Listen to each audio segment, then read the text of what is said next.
Hello, everybody, and welcome to Taking Control, the ADHD podcast on Rash Pixel FM. I'm Pete Wright, and right over there is Nikki Kinzer. Hello, everyone. Hello, Pete Wright. Hello, Nikki Kinzer.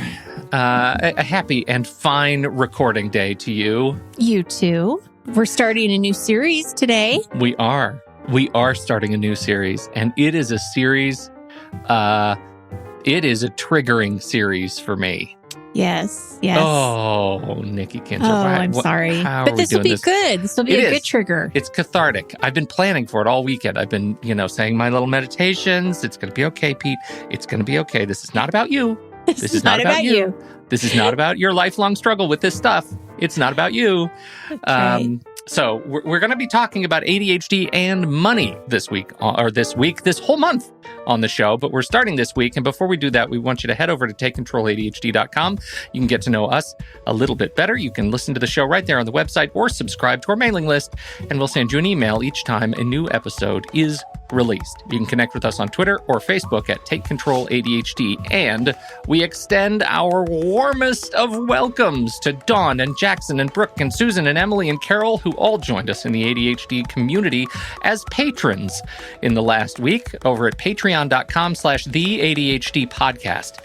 Now, this show is and always will be free for all, but it does come at a cost for us to produce and to host and to grow this show.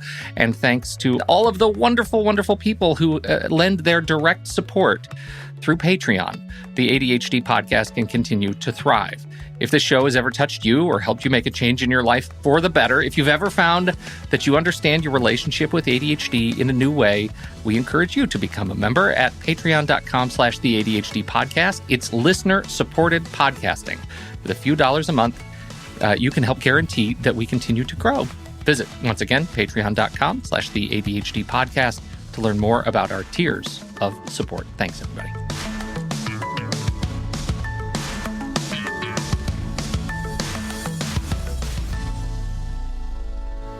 Start talking about money and my tongue ties in knots. Does it? Why? Nikki. Let's start with that. Yeah, let's start with that. I have always had a complicated relationship with money in that either I think about it a lot or I don't think about it at all. And that leads in these massive pendulum swings and not a lot of stability. So the stability for me, thankfully, came when I got married and had someone else to be my sort of monetary accountability buddy, to just have somebody to talk about money and growth and stability in a way that didn't just cause crazy, disruption in my life and discomfort. But without that, like I'm sort of awash at sea. So I'm eager. I know we have a set of fantastic guests coming up this month, and I'm eager to hear from them.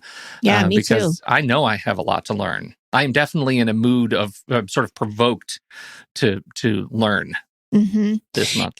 It's interesting because we'll talk about this in just in a minute here about sort of how you view money and where that came from, and it really does start with how we grow up, right? Sure.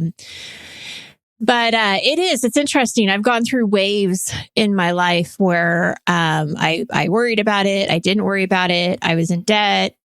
I guess that means that I didn't care enough about it. Yeah, right. And then I ended up marrying somebody who was actually very good with it. And I've learned a lot from him. So I'm at a point now where I'm actually very comfortable talking about money, and comfortable with it. But that is because, again, I married somebody too that's really good with money, and really good with money. I was really able to learn a lot and go from there. But yeah, so it's going to be good. We're going to have, it's going to be sort of a money series, right? So for the next 4 weeks, today we're going to start with an introduction, and I'm going to share with you some facts and stats around money and ADHD to give people a better understanding of what's going on and the challenges that they face, specifically around ADHD and money. Talk about your mindset with money, the relationship you have with money, and then breaking it down on what it means to work on your finances, because so many times I'll ask even like my groups, my coaching groups, I'll say, well, what do you guys want to talk about? What's important to you? Let's talk about money. But it's so big.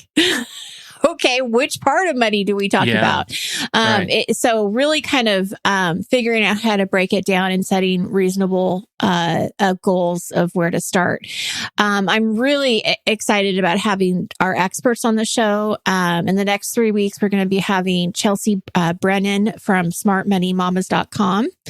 And we're also going to have Stephanie Sarkis, the author of ADD and Your Money, come on the show. And I am just really looking forward to having them really address more of the specific concerns where, you and I, Pete, can talk about it, but we're not coming from the expert view, right? And so I'm really excited about having them on the show. Me too. So much that some of the things that I'm going to say today actually come from the book ADD and Your Money from Stephanie Sarkis. So if you don't have that book, I highly recommend getting it. It's one of the only books out there that is specific to ADHD and money. So I think it's a good investment if this is something that you're struggling with. Yeah, so let's dig into some of the facts. If we can sort of use this week as an opportunity to set the table, so to speak, for the conversations to come this month. Yes. Well, so some of these statistics are actually probably not going to be surprising, but they're kind of depressing. So, just remember that we're going to be talking about strategies and help too. So it's not all bad. People with ADHD have a greater amount of debt. They have more difficulty paying their bills and less money saved up than people without ADHD. People with ADHD have lower incomes than those without ADHD, even when they have a similar education level. People with ADHD also miss more days of work due to unofficial absences. People with ADHD are more likely to take risks that lead to loss of money. And then additional research outside of the book that I found too is that people with ADHD are 2/3 more likely to be fired from jobs, 3 times more likely to impulsively quit their jobs, and 50% more likely to have changed jobs in a given period.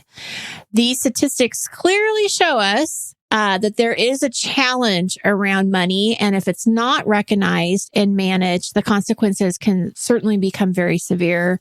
A lot of resulting in broken relationships. Because if you notice, a lot of the stats around marriages and divorce is money, or money issues. Well, yeah, and I was going to say, like, if you're 50% more likely to quit your job impulsively, what other relationships will you quit impulsively? Right. Exactly. Yeah. High levels of debt and bankruptcy. And, this also, yes. What other relationships? Absolutely. Are you hiding what you're buying, hiding purchases? I mean, I see some of that sometimes. The impulsive buying can be a huge issue. So hopefully we're going to, end up talking about a lot of that stuff with our experts too. But those are some of the stats. Yeah. Not great. Grim. Not great. That's okay. It's all about building muscles. That's the whole point of this, is figure out what new muscles we have to build. Right. And being aware of it is one of the, very first pieces of it. So what does ADHD have to do with this? Well, it really goes back, I think, to the basics of what executive functions are. Okay, because we have to look at how executive functions directly impact money management. And one of the executive functions that I'm going to highlight today that affect directly money management is, actually, there's a few: planning, organizing, working memory, and self-regulation. Mm-hmm. So those are major components that we have to really understand in order to understand how ADHD affects how you think of money. If those sound familiar, it's also because they affect everything. They affect everything. Absolutely. Absolutely. And we've talked a lot about planning in the last couple of weeks and how hard that is. Yeah. But what I'm going to do is just break this down a little bit and give everybody a little bit of an education if they're not real familiar with what executive functions are, how Right. these ones would relate to money. With planning, what happens is many ADDers have a difficult time thinking into the future, right? So they're looking at what's happening right now. They can't remember the past, and the future may be too overwhelming to really tackle. So designing a financial plan may seem like a good idea. You may have the intention of doing that, knowing that, hey, this sounds like something I should do. But there are so many roadblocks that can get in the way, because a financial plan, as I was mentioning earlier, is a very vague task. Not knowing where or how to start, can really stop someone from doing anything. And so they just continue to do what they're doing, whether that's hurting them or not. They don't even know, because they're not looking into it enough, right? So they also may be resisting the structure of a budget, because many ADDers do not want to be told what to do or how to do it. And so they avoid a budget altogether, because it just feels so constricting. And there's a little bit of, I think, denial sometimes, right? Like if I don't pay attention to it, it's not really there. And so we have to really kind of pay attention if we want to plan and look into, how our future is going to be impacted. It's so funny to think about this, especially because we sort of called out that in our May workshop, that, and you asked me directly, how do I feel about structure, right? And Right. that structure in terms of time is incredibly helpful for me. And it actually helps me feel sort of liberated, that I know that my structure, I'm going to be taken care of because I have this structure in place. And so why is it that a budget, which is effectively the same sort of structure around money that I apply my schedule to time, why is it that a budget makes the hair stand up on the back of my neck? It makes me feel completely irrationally constrained and emotionally impacted. Well, I would have to, just my own opinion on that is that a budget is basically, it's probably not what you want, right? So unless you make a lot of money and it doesn't matter how much you spend, which is the 1% of America or in the country, right? Yeah. Who wants that? Like, who wants to face that I can't, I have to make a choice between buying, a pair of shoes for myself versus a pair of shoes for my child. Like, of course, I remember, I think I've shared this story before on the show. I remember talking to my mom about parenting, and that was her example. She's like, when you need a new pair of shoes or your child needs a new pair of shoes, your child gets the shoes. And who wants to make that choice? I mean, we would rather, it'd be great to everybody have shoes. Yeah. Right? Shoes for the world. Shoes for the world. Everybody gets shoes. I think for me anyway, that's why I don't, I feel constricted by it, is that it's like, gosh, I'm having to face the fact that I can't have what everything that I want. I have to make choices. I have to. And when we don't, and I've done this before in my 20s, where then you get that credit card and you buy it anyway, and then all of a sudden you're in this debt, and that feels crappy too. Yeah, it does. Right. So and so that's the thing that becomes triggering for me, is when we start talking about the same constraints that I'm totally comfortable with around my time and my days and projects. I am uncomfortable about with budgets, and this is my month to get over it.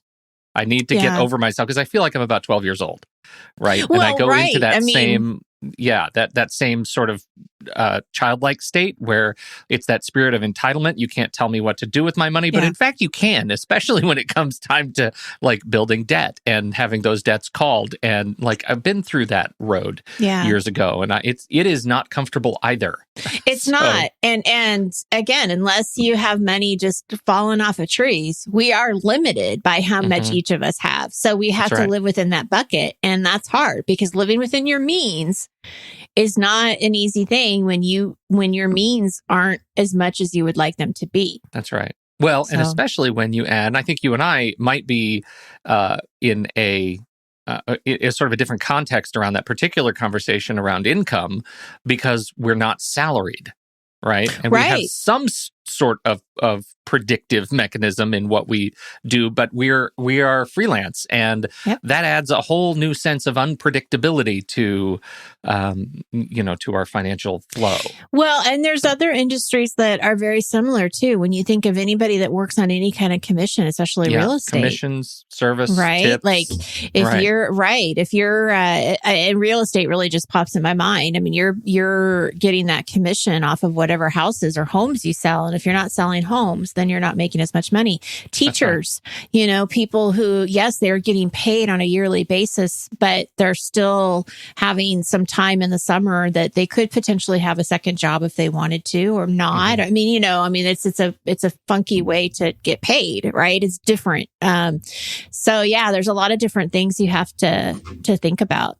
Well, and I think also you saying that, Pete, with like being a contractor or being like an entrepreneur, you really do have to plan, in the sense that if you have a really good like couple of months, you can't just expect that those good couple of months are going to follow. So you really do have to plan for that and not overspend or overdo it just because you had 2 really good months, because that 3rd or 4th month could really suck. And then now you need to go back and use those reserves. So it's a very much a balancing act. Now, organizing is one of those executive functions too that we've talked a lot about in the last few weeks, right? In all different contexts, space, time, and now we're going to talk about money. Yeah. This is definitely an issue with a lot of my clients is just keeping the finances straight. It's not that they don't have the money to pay for it. They can pay for it, but they forget to pay for it. Now, a lot of that can be taken away by doing automatic withdrawals and setting those bill paying systems up. So if you don't have that at this point, I still, you need to do that because it does make things a lot easier. But just in general, going back to just basic paper stuff too, organizing just doesn't come easily for somebody with ADHD. So most likely they've probably have tried different budgets. They've tried different apps. They've tried different systems before. Nothing's really stuck. Or they start putting something together, but they don't actually finish it to have it work. Mm-hmm. Right. So they start the process, but they don't really finish it. So when we look at organizing, it's all about decision making, and making decisions is not easy, especially when you have a lot of them to make. Even by just what app do you use? Right. What book do I look at and follow their program? Do I look at Susie Orman, or do I look at Dave Ramsey, or what do I do? Right. Who do I trust? How do I figure out who to trust? Yeah, it's really quite frustrating. And like we said, setting up a budget is not any more fun than having a budget and following it, but setting it up is not fun either. It's a lot of details. Working memory is probably something that you wouldn't necessarily think about as part of money management, but it really is, because, to understand how it works, working memory is basically that it's difficult to remember the consequences, the past consequences of something. And so even if it's really important to pay your bills, you may still forget to pay your bills because that working memory isn't working, right? You're not reminded. And so unless you have some reminders and some real solid systems in place to say, okay, every Sunday or every 1st and 15th, this is what we do, and you're reminded to do it, it's very easily to get, money is not necessarily going to be top of your mind. Mm-hmm. And if it is, you're going to probably want to do something else instead. R.A. Tuckman, one of our friends of the show, says, you can't remember what you don't pay attention to. And the more you are able to pay attention, the more likely you will remember. So we have to have those little triggers in place to help us remember that this is what you're paying attention to, is getting your finances in order. Does that make sense? Yeah, absolutely. Well, and that speaks directly to this whole idea of building a new muscle. Right. And setting new whatever your organizational structure looks like for your time, applying that to money. That's my big takeaway here is just, I need to put those daily tasks in, not just for doing my planks, but for updating the budget, or just at least thinking about, my financial health. Right. Yeah. Right. Self-regulation, probably not going to be a big surprise when it comes to especially impulsive purchases. But, self-regulation allows us to regulate our behavior. So when we are exercising good self-regulation, we're able to think before we speak. We can recall past events in order to predict the future. So when it's in place and we have this good sense of regulation, we're not making those impulsive purchases. We're actually saying, okay, I really want that new electronic, device, but I'm going to sit and I'm going to really think about it first before I just go and buy it because I want it. And so maybe, you're giving yourself that 24 hours to think about it. You're looking at, do I have the resources? In my case, when it comes to electronic devices, I just call Pete. And unfortunately, Pete will say, yes, get all of it. I love spending other people's money. You love spending other people's money. I delight in it. But what I think is the important point here is I trust you. And so I know that if I am considering buying something, you are going to give me the best advice, and you are going to tell me what's good and bad. And so I think that that's an important piece of self-regulation, is you're able to step back and say, okay, if I don't know everything that I should know about this, and we all know that's a rabbit hole of doing your own research, then, do find somebody that maybe does, so that you can make a better decision. You know what I think is interesting about that whole sort of concept of finding somebody you trust. At least I know, like, when you call me, I tend to be much more sort of strategically frugal when I'm recommending something for you than when I'm buying it for myself. I could buy the same thing and I just irrationally upgrade every possible feature. If we're talking about a laptop, max it out. Right. I don't even need to think about it. But when I'm doing it for you, like, I tend to be much more sort of reasonable. Right. It's sort of conscious of what you need and what you use. So, and that's because like how that. Not value necessarily. Well, it's value and view money. You just know that, right? Yeah. And you know that I have this husband. He's going to say, no, you don't need that. That's right. I feel like I'm preparing a defense for your husband. That's right. It's like I just have to make sure every single scenario is accounted for. That's right. That's right. Good. And that actually leads into our next conversation, and that is your relationship with money. It's a really interesting dynamic. And we all have one. And I think I've probably have shared this story before when we've talked about money in past times, but it's really telling.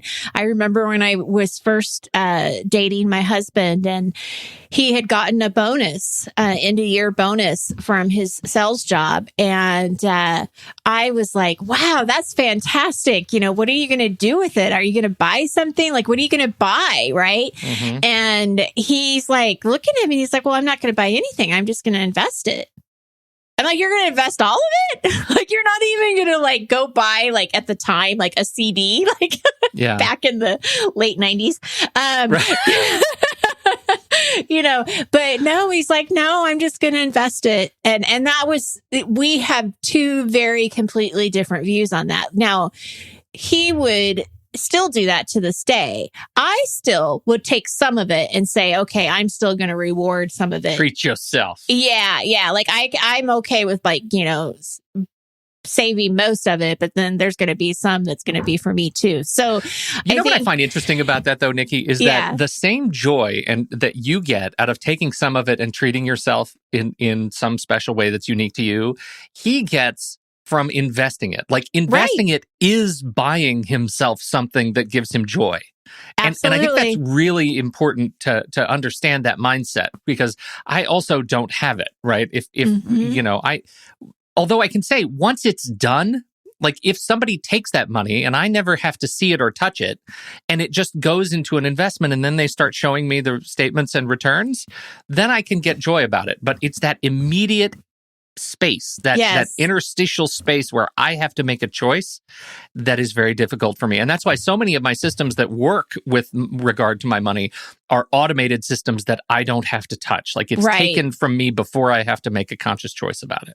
Which is really smart. And that is a key strategy, I think, for all of us, but especially for ADHD, because then you don't see it. You don't think about it, right? Out of sight, out of mind. So it's gone. You don't have to make that choice whether or not you put it into a investment, an IRA, or you put it into, your pocket.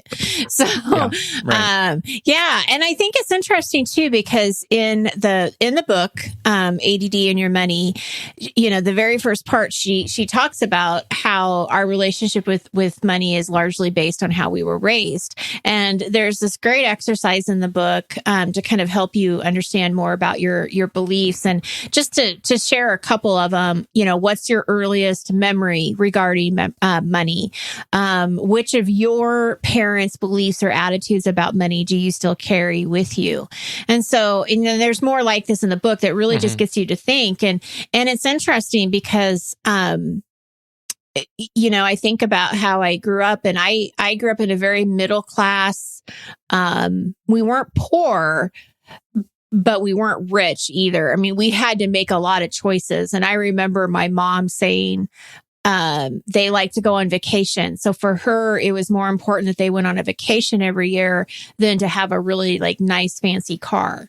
So they would have very, reasonable cars, used, but then they would go on 2-week vacations every year. Mm-hmm. So it was always like this choice, you always made these choices. So it's interesting just to kind of think about, okay, well, how did my parents spend money? I'm watching a show on Hulu, Little Fires Everywhere. Oh, yes. And it is interesting when you think about this, because it is really like one economic status that never has to worry about money, that has all of these options and resources. And then another economic status that are all, they're struggling and they don't have the same resources. And just to see how that plays out in the show is really interesting. Totally. So, just something to kind of think about is how you view it. And what do you think? Well, I'm with you. And I was, the script that was written for me when I was, 5 to 15 it was one of privilege, right? I mean, I again, we weren't like super wealthy, but my dad was he was in television and ran a television station newsroom. And we had I never had to question the things that we needed. And I feel like we did not talk about it when I was a kid. In fact, we didn't start talking about money as a family until a significant investment challenge that my dad undertook. And we had to start making, they had to learn a lot about money and about their relationship with money as a result of losing a lot and quickly. And I feel like that was kind of a wake-up call for me too, to realize that I have no language to talk about money that was developed with me as a kid, apart from academic language, like going through, math, economics, accounting classes. And so I never really internalized those things. They were always sort of external to me. And that makes that even more of a challenge when, as an adult, I feel like I'm conditioned to a childlike relationship with that conversation. And so it's hard to embrace. It's hard to feel like I'm truly a part of it. And so as a result, it's also hard to consistently make smart decisions without guidance. Yeah. Well, and I think that's an important point, that it's okay to have guidance. Yeah. Right? It's okay to have somebody help you with this, because it's not something that is always going to be natural, or that you're comfortable with your own beliefs, around it. And that leads me into speaking a little bit about what your beliefs are around money, right? So there's this relationship, but then there's also these limiting beliefs that can come up. And before digging into a financial kind of project, I think it is important that you identify what yours are. What do you say to yourself when you think about money? And if the first thing coming out of your mouth is, "Oh, I'm terrible with money. I can't ever stick to a budget. I never pay bills on time. They're always late." All of these things that we can easily say, then, we've got to really pick those things apart and, which ones are sabotaging you from moving forward. And what fears do you have? Because I think I have to go back to a little bit of that denial factor or ignorance is bliss. If I don't really know, then I don't have to face it. But, I don't know if that's really going to carry you through. I think that's more scary. I think we could safely say it's not going to carry you through. Yeah. I don't think there's any question. No, I'm more scared about that than just about facing the uncertainty. it. Yeah, and figuring out what you need to do. So, right. One of the things that I do with my clients, no matter what they're taking on, any kind of project or strategy or something that they want different in their life, I have them do a desire statement and have them write it out to what's important and then put it out or put it up somewhere so they can see it. And the desire statement is basically 3 different questions. It's just asking, what do I want? Why do I want it? And how do I want to feel? And we want to answer those questions in very just 2 to 3 type of words. We don't want to go into great detail because what we're trying to do is actually make a statement out of these 3 answers. And so if getting your finances is important, what do you want? Well, I want my finances to be in order. Why do you want that? To have freedom. How do I want to feel? Not stressed. Those are it can just be really simple things. But just keep that in front of you so that you don't forget why it's important to you. Because again, it's out of sight is out of mind, and we need to pay attention to these things. So right. A desire statement can be really helpful. And then this last thing that I want to talk about, which I'm sure we're going to be talking more about with our experts, is just thinking about what your goals are. What is it that you want to do? Yeah, and I think it's important to talk about this on 2 levels too, because there is one, and I speak personally. One is, what are your goals in assessing your financials and in your relationship with money? But 2, more practically, what are your goals with regard to this month? Like, we're going to go through this series of talking about money together, and how might you kind of make a set of immediate goals of how you want to talk about money as we go through June? I love that. I think that's a great idea. It kind of puts it right in front of you right now, absolutely. And, it is such a big topic. And so zeroing in on what that means, is it to get out of debt? Is it to get out of a specific debt? I've had some people who, are really paying attention to get rid of those student loans. So is that something that you want to really concentrate on? Is it retirement?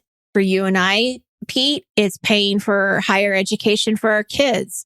Is it an overall budget? And so, I think that we get in this mindset of, we've got to attack it all. But we also know that when we attack something full force like that, it almost always falls apart and we stop doing it.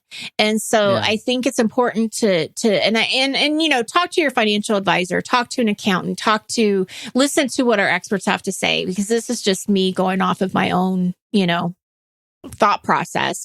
And it will be really interesting. That'll be one of my questions, I think, for them is like, do you paint the picture for everything, or do you start small and just, only look at that specific debt? I'm not really sure. So it'll be really interesting to see what they have to say. But doing that self-analysis of zeroing in what it is that you want, what's been getting in your way. Is it because you don't have the right resources? You're not paying attention to it. You don't know what to do. What do you need, to help you? And then let's really kind of figure out what that first step is, which I'm sure our experts will help us with. But we have to break this down in some way, because Truly. It's just way, way too big to just go for it. Like, we're going to talk about financials. Yeah, right. What does that even mean? It truly, and I feel like this is going to be a conversation that requires a certain amount of courage. So, muscle up. We can do it, right? We can do it. Like, this is a hard thing. It is hard for many people who don't live with any of the stresses that might come with ADHD. Your special blend of ADHD notwithstanding, money is hard. It is. And we live particularly, and I'll speak sort of geographically here.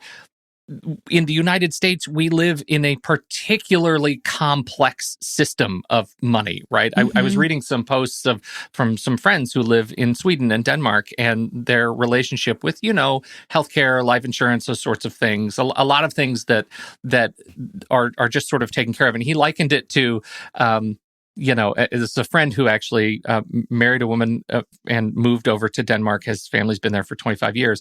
And he said, it's like, it's not like a social safety net like you would think about it. It's like being part of a frequent flyer club, and your level always starts at silver status. Like, it's just, you always get into the whatever you think about that. There is complexity that is saved by having a system like that we don't have. Yeah. And so I think that causes a lot of additional challenge and additional motivation to hide from the monetary systems that we have to address. Personal tax systems, retirement systems, these are things that we have to learn that are hard. We have to do hard things. Luckily, we can do hard things. We know we can do hard things. Because we are in the growth mindset. Because we're in the growth mindset. Check that out. I know. Check out the growth mindset on us. Word by word, or word for word. Right. So we'll do it. We'll do it. We'll do it. I know we can do it. We can. Oh, God. What am I doing? You're going to do it. You're going to be okay. You're going to be just fine. All right. Yeah. All right. So let's do it. So next week, immediately, what are we doing? That's a great question. I don't know that yet. Okay. I do know we are working on scheduling. And so our schedules for the people that do faithfully come to our live streams on Monday mornings. That is probably, it could change in the next 3 weeks because we are working on making the schedules work for our guests. Chelsea, the gal from what's it called? Smart Money Mamas. Yes. Smart Money Mamas is going to be doing a 2-part series with us. And I'm so excited to have Stephanie on the show too. And she's going to be coming back in the fall to talk about gaslighting, because she has a book about gaslighting too. So I'm so excited to have her as well.